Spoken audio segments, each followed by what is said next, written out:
kapag sobrang init, 'di ba, Makati, mainit sa balat. Kanina pinakita nyo yan, Doc, eh. Ilang oras lang ba? Ako guilty ako. Kasi alam nyo po, bihira akong mainitan. So, nitong nagdaang Holy Week, abay, sunod-sunod na araw akong nagpainit, nagpabat sa araw. Pero, paisa-isang oras.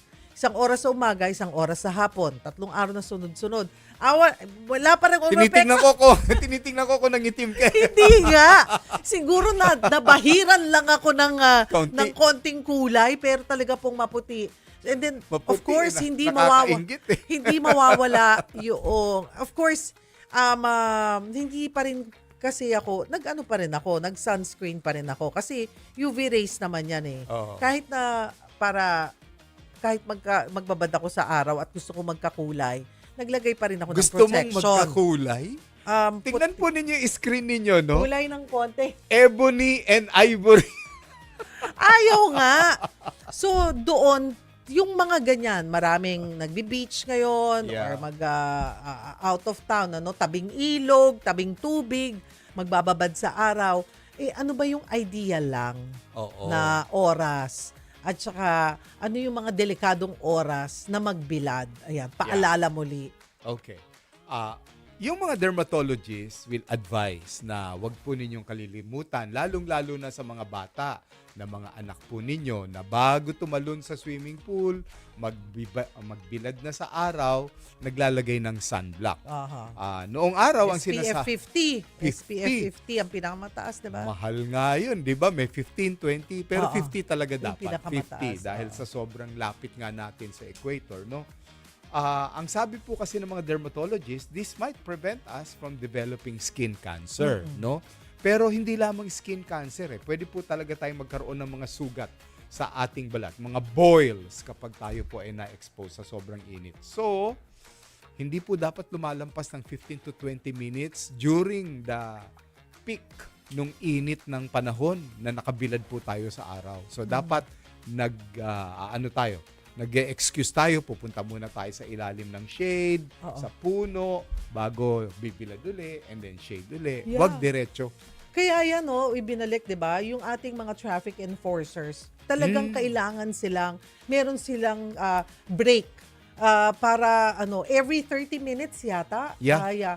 binibigyan sila ng ilang minutong umalis o lumilim. Lumilim Ayan, from 11 to 3, I think, yung MMDA. Oo. Meron silang ruling. So, kailangan po na ganoon para sa kanilang sa kanilang kalusugan. So, kung ang trabaho nyo man, like if you're a construction worker, Ay, 'di ba? oo.